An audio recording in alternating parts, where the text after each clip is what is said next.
We're here for episode 7 of New York City Bike Culture. I'm sitting here with Ceren Bingol, who can correct me on the pronunciation, but I want to introduce her briefly. Ceren rides bikes. As we can see right here, this is what she just described as a mobile office, as she's riding from meeting to meeting with clients and all that. And yeah, and she's an architect. She races bikes too. Kind of going all over the place with my introduction here. And I should start maybe with the beginning, or from the beginning. Maybe that's where we can start in terms of your story too and how you got into bikes. But you're from Turkey originally, and similar to me, you're not like a lot of the people I talk to were born and raised in New York City, and they're true New Yorkers. You feel like a New Yorker now? Yeah, I've been here a long time. Yeah. For how long have you been here? It's only been 4 something years for me, so. Okay. Well, I moved to the U.S. 23 years ago, so that's longer than I've lived back home. And I've been in New York since 2005, but I was here before then too, and I was only close by, so I've been around for over 20 years.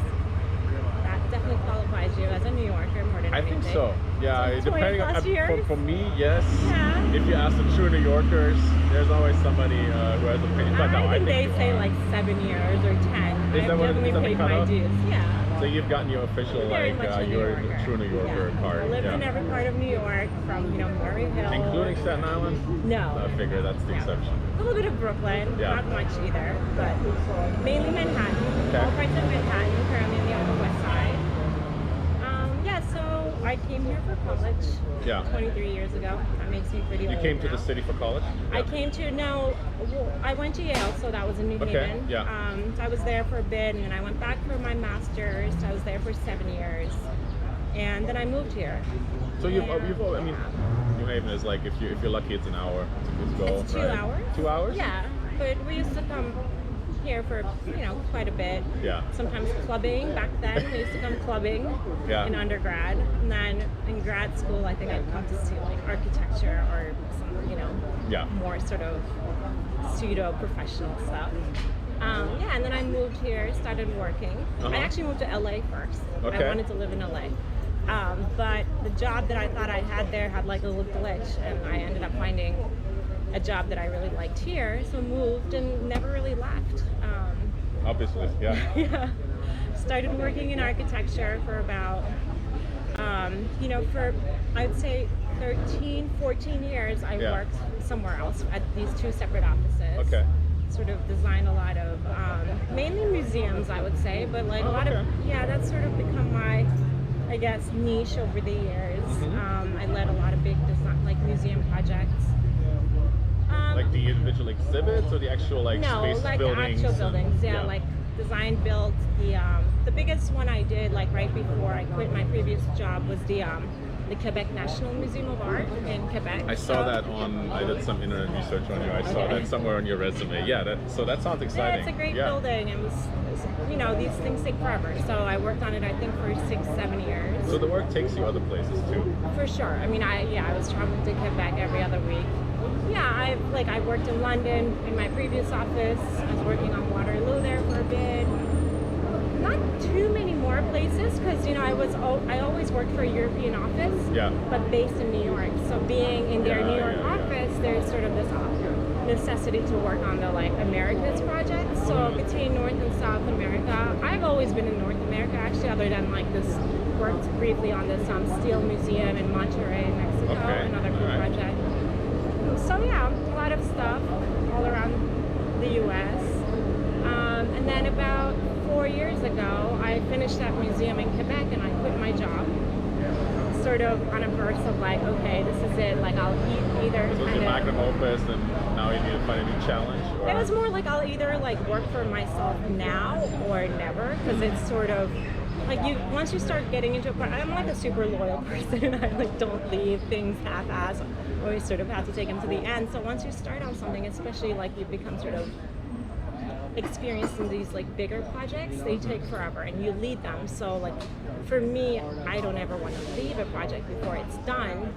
It would almost mean taking the next step to another maybe 5-10 years leading So, and then at that point, I was also like a little bit getting tired of the work-life balance. Yeah. I think I worked at, I would say, probably the hardest to work for architecture company in the world. Okay. Probably the most prestigious too. It's called Omega. As demanding as it was introduced, kind of what you imagine it would be. I mean, extremely. You know, it's been known. There are books and documentaries about it. I would say it's a really difficult place to work in. There's actually another cyclist who works there. Okay. But maybe. Okay, yeah, but it was sort of becoming this thing where like I started having I've always had a lot of sort of ethical issues with the practice, and I still do. I'm kind of a bit of an iconoclast, I would say, in that way. With the work-life balance? Work-life balance, but also like the way, you know, people are treated, sort of the master-apprentice relationship, which is so old-fashioned, but it's still so dominant. You know, you work insane hours, get paid very little, get treated poorly. And, you know, as you go up the ladder, you sort of have to start becoming the one who does that to the juniors. And it's sort of never been in my nature to be abusive to anyone. Yeah. It was becoming a big deal for me. So I actually quit both offices in terms of like kind of like moral, ethical misalignment. I kind of...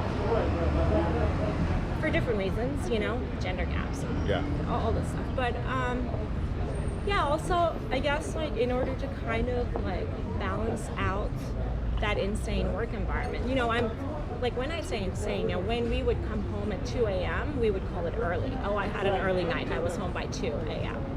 And this is technically a 9 to 5 job. Kind of. Yeah, well, I mean, you get paid 9 to probably like 9 to 10, but like in the anyway, so yeah, it was pretty bad. And you know, I started doing, so when I quit my first job, which was mainly in my like 20s and maybe like early 30s, I was sort of at a place where I guess this kind of brings it also back into like sports and fitness and where that came along. But would have made the transition eventually, but yeah, go ahead. Yeah, keep going.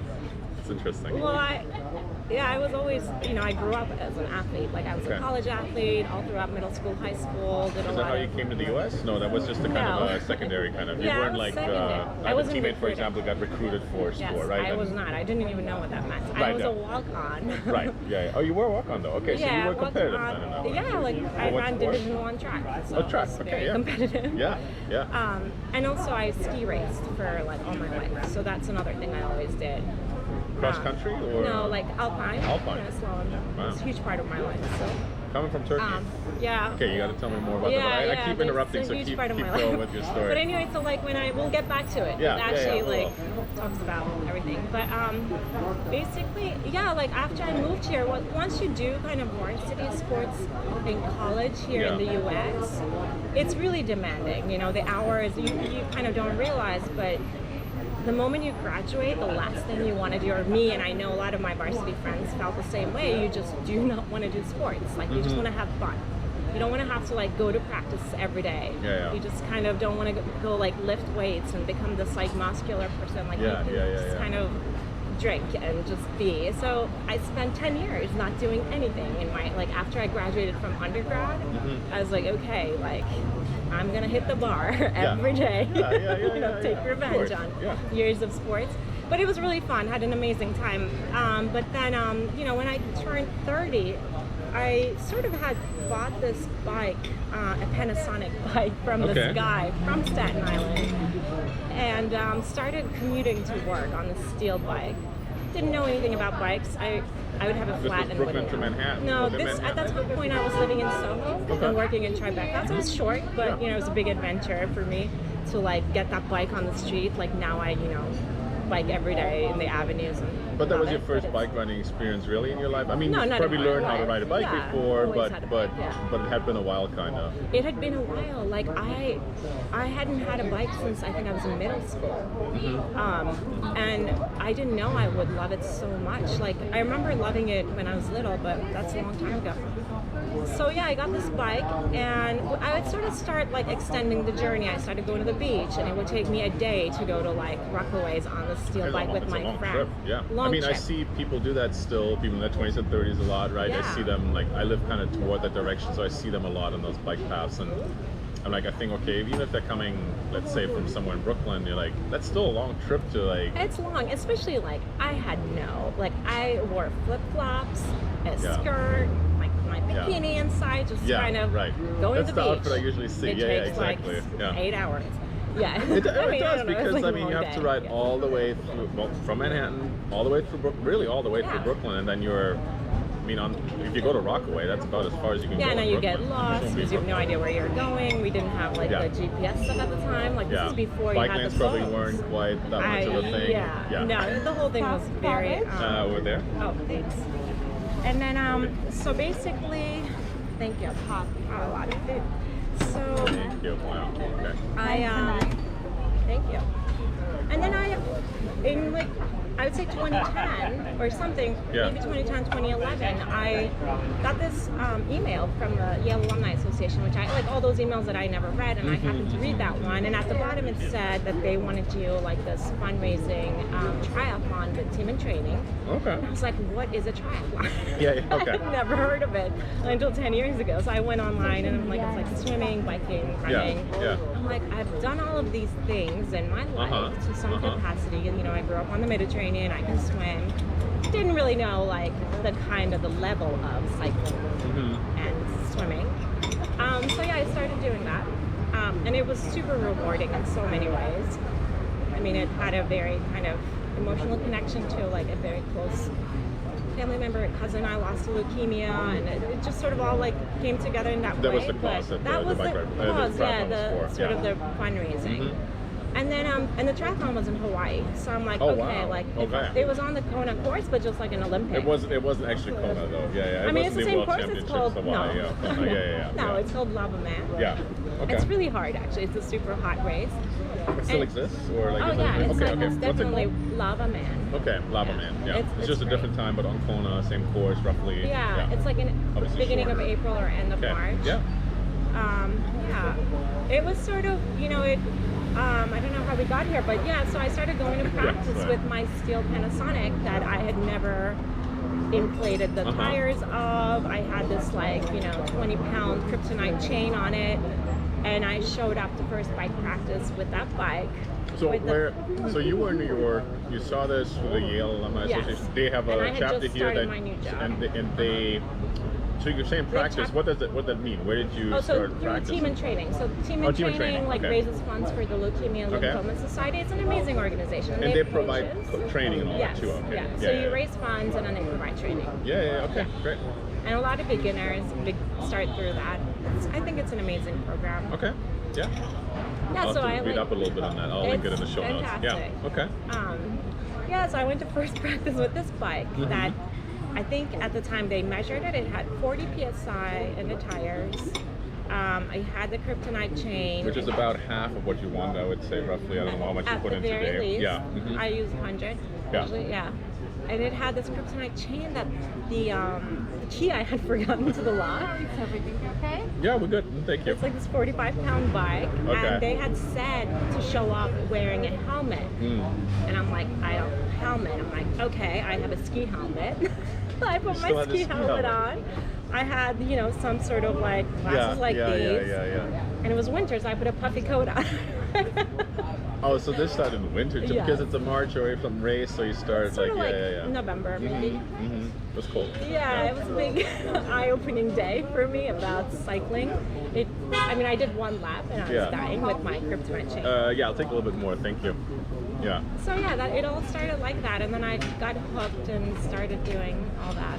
Triathlons. So you survived that first day and kind of like you didn't feel like you arrived there and you're like, everybody's dressed a little bit differently, or was everybody in that beginner kind of mode? Why is everyone wearing spandex? Yeah. I'm like, it's not a big deal. We're just gonna ride a bike. I thought they were funny. Yeah. But then as we were riding, someone in the back shouted, "Nice helmet." Yeah. So then I realized, I'm like, okay. Yeah. All right. Thank you. You're welcome. Maybe it's not as cool. I'm not as cool as I thought. Yeah. But you survived that day, and you rode with the group, and you stuck with that plan and the training group. And sort of. I was going to Quebec a lot back then, so I didn't really have much time to train. I would do like maybe 2 hours of training a week, which is Wow, insane. okay. So little. But yeah, I mean, I picked up And this is 2 hours swimming pretty between fast. running, biking, and Yeah, I would like swimming. skip something. Yeah. I thought if you did like 1 hour of each a week, you'd be ready for a triathlon. I was clueless. Like Yeah. it's sort of. Yeah. I also didn't believe adults do. I didn't know adults did sports. Like I thought it all ended after college. I mean, I sound So like you a really super had naive- that. I feel like it's a stereotypical kind of college athlete experience that you fall into. Well, no, you didn't fall into a big hole because you were so busy professionally, right? But you were done with sports, and you don't do sports after college. That's what I you thought. did your I'm like, NCAA I've sports. competed like all my life, and Right. it was tiring. And there's a lot of pressure like Right. back then. Right. Like it's sort of you almost don't do it for yourself. You do it for your coach and the school and your teammates. So it's not Yeah. as pleasant an experience. It's great. It makes you the person you are today, but it's It can be hard. tiring and demanding. Yeah. Yeah. I mean, that makes a lot of sense, especially when you're got school at the same time and all that. So, Yeah, and then I was like into the whole architecture scene, which is Yeah. anyway, which is not as athletic, I would say. Like artists and architects, it's more like you drink more than you exert yourself. Yeah. It's a different type of exertion. Yeah, it's sort of, exactly. There's a lot of partying. So which got old too at some point. I was sort of like getting bored of it. So this introduction to triathlon was a new world. I'm like, oh, like I can be healthy again. And I started swimming, got good at that pretty fast. Actually, like the funny thing is I got good at bikes. The only thing I didn't get good at was running, which one would think because I was a sort of I had more of a track background. You were like middle distance, like 400. I always did the explosive stuff. Yeah. So actually, my main thing is the javelin. I'm like this like big javelin thrower. Okay, so you weren't really a runner But then. no, I you were, did. I You mean, were I ran the sprints. multi-talented, but yeah, okay. Yeah, I did like the multi-sports. So, So like relays, 400, 100, I started 200. my track career with Yeah. 4, and then did some 1s, 2, but sort of just all the explosive stuff. You're Like fast. that's my Yeah, explosive, which doesn't really translate into slow twitch like endurance running No, or biking. especially initially. Yeah. Yeah. So I mean, even like the 4-mile sprint triathlon is like that is not a sprint. That is running forever. Yeah. So anyway, So it's sort of at that point. I did a lot of triathlons. I really got into half Ironman distance, and I was sort of like training a lot. So that's pretty long already. That's like we're long. talking like a 4-hour competition. More longer than that. Sorry, I'm thinking of pro times. So So I think longer my than best that. is probably slightly over 5 hours. Yeah, so you're out there. Yeah, I mean that long thing one. with getting ready and after it takes the whole day. Yeah. It's great, and it's its own culture, which was fun while it lasted. Yeah. I was in this like competitive team out of Chelsea Piers. Okay, so you did your first one, the Lava Man on Hawaii, and then you kind of stuck with triathlon. Well, and it's sort of, got a I little was more still a bit competitive, naive. or- Yeah. I had just moved to Chelsea at that point, across the street from Chelsea Piers, and I joined the pool that summer because I was like, oh, they have like a Chelsea Piers is like, if you're not familiar, kind of out there on the west side, and it has like all kinds of athletic facilities. Probably right to say, right? And I think there's indoor cycling, and I think you can play soccer and whatnot. And all There's kinds all of stuff. sorts of stuff. Yeah, and they like I became a member because they have a deck on the water. So I was like, and they have a pool. But again, I didn't relate any of this athletic activity. I would literally go with a bikini, like dip in the pool, and then tan on the deck. Yeah. And then one day I ran into a friend of mine who was doing triathlons, and I'm like, oh, I did one, and she's like, oh, you should come and check it out. Then I did another one like 5 weeks after my first, the Lava Man. Okay. And I improved my time by like 40 minutes. Which Wow. is good. Okay. Yeah. So then I got hooked. There, I was like, oh, I can get good at this. So that was. Was the competitive spirit took over, or was it that you did feel like you were missing the sports a little bit, or was it you didn't realize that you were? Yeah. It was fascinating to see the progress. I remember like the first day of like trying to run with team and training, I ran 7 minutes and I thought my lungs were gonna explode. Going from that to like running a half marathon after doing all this stuff. It was just fascinating to see, the improvement. And then I really started loving bikes. I just started getting better bikes and just getting better at it. which transitions into a little bit of like how I got into cycling. It's a long life story, I know. Yeah, so and then I like that though, because it really shows that kind of thought process. And I think like we're always like, oh, I got into bikes, and like, but no, it's this like long kind of process. It is a process. Yeah, like life takes you somewhere. People you meet along the way, kind of. Some people I think are more self-organized. Like if they kind of make a decision to kind of do something and then they follow their own path. I'm someone who kind of like really like takes in the input from the outside world, like meets the people along the way, take their input and change my direction. Or a little bit.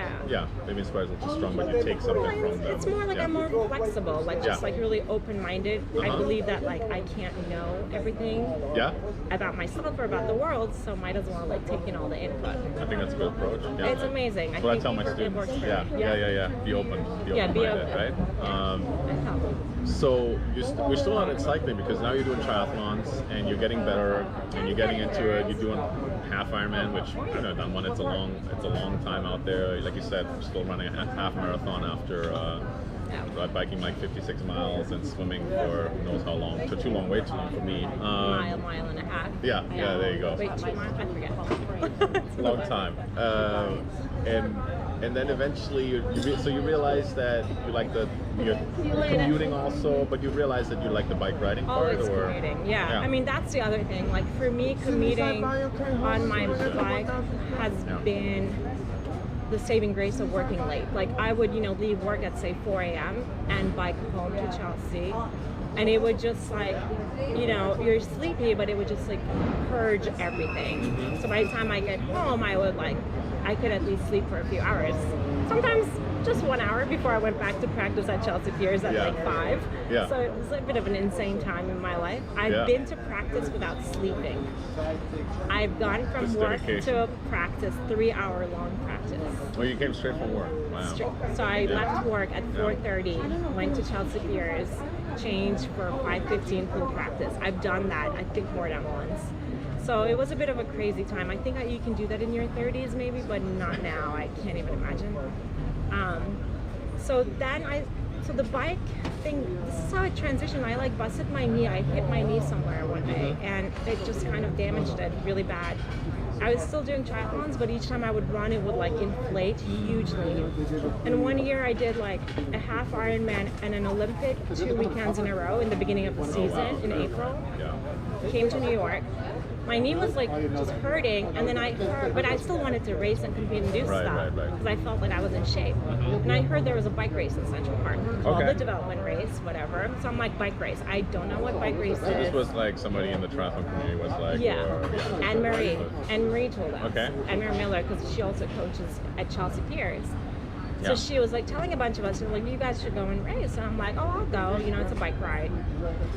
Embarrassed to say, I never watched the bike race before, so I didn't really know what bike racing involved. I'm just thinking like triathlon, you go fast. So I showed up, kind of tried to figure out why everybody's holding back, or are they? But anyway, so I kind of ended up winning that race. I think it was quite a good margin too. You were in good shape. I was in good shape, and then they said, in the lap before, they said, oh, here's when you sprint at the next lap, like go fast to the finish line. I'm like, okay. So this was the development race where they have a little bit of coaching in there too, or because you know how we kind of help chaperone, so there were like Tara and then other. So they're like, okay, they guide you through the process. Well, as you're riding though, which I think is a great model. It's a race. Did you enjoy it? I didn't understand it. I don't know if I enjoyed it. I was so confused. You didn't appreciate the moment. I'm like, why is this so slow? Is what I kept thinking at the time. I was because you're coming from triathlon, we're always kind of going pretty hard. You go hard the whole time. But then I remember taking note of this idea that I had to sprint, and it was Engineer's Gate finish. So I was like, Tara was like, I think someone said like, oh, like figure out now on this lap like where you want to sprint so you can see your sprinting distance. And this is before So I was like, and also like just having that endurance, and then I guess the sprinting ability from back when that just came into, I just kind of went for it, like right after the turn, and like I remember thinking nobody else is coming, but then I just kind of went. Yeah. So it was great, and then it like that. I thought it was super fun. You were hooked. Yeah, and then you like get on the team, and there was that whole like recruiting process, and I like got on with Rockstar, luckily, which you've said you said you're loyal, so you stuck with Rockstar. Of course, also because I'm sure they're a great team to be in. And you said you want to talk a little bit about community and all that, and I think we could do that still. But you're still on that team. I'm always yes. Here. Can you see that?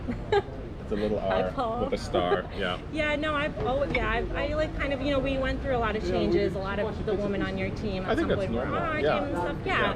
And I've just sort of, I always liked it, and we just built it again, and it's sort of in its you have quite a few new riders again, right? Yeah, it's great. We talk about the women's side because the men's side too, and they're all one team. But again, I think it's sometimes easier to talk about them as separate teams in some ways. But I think, how long have you been on there now? 6 or 7 years. Okay, great. It's been a while. And you're still enjoying it? Yeah, I love it. I mean, it's, it comes and goes because it's hard, like especially with the demand. So I've started working for myself some time ago. Right. And I moved to Michigan for a bit too. Okay. During this time, like the past couple of years. I was sort of I was head of like an architecture program there. So I kind of couldn't train as much for about 2 years when I was there, and I just, there were times like when you just can't be in good shape, as good enough maybe, but you kind of like just show up, and like I think your priorities change. Like sometimes it's about you winning and upgrading team points and how much you can contribute to that. And sometimes it's really about being a team member and showing up. I would say what keeps me in it, and I would say the current culture of Rockstar, which I think is Rockstar a great... Racing, I don't think we've said that clearly, is a team Rockstar Games Racing. Sorry, yes, there, get that right. Sponsored by Rockstar Games. Which you may know through, what's the famous name? Grand Theft Auto. Thank you, Grand Theft Auto. Yeah, exactly. So our team boss, Paul, works at Rockstar, and he's done a great job of getting the sponsorship sort of going for years, just very supportive. And it's been great. And I think on the women's side, what we decided we really value after we had a big shrinkage at some point. It was just, me and Emily.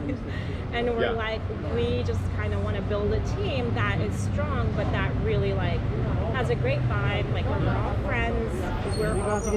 I'm done with that, but thank you. So you can take that, thank you. Like we're all part of this community that we love to like hang out with all the time, as opposed to just kind of this racing and winning aspect. We're like, we'll be strong and we'll recruit strong people, which I think currently we have an amazing team in terms of strength and people.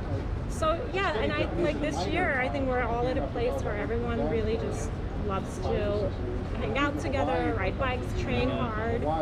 It's made training even better because the more you kind of want to see everybody else and respect their training goals and want to help them with their training goals, everyone gets better.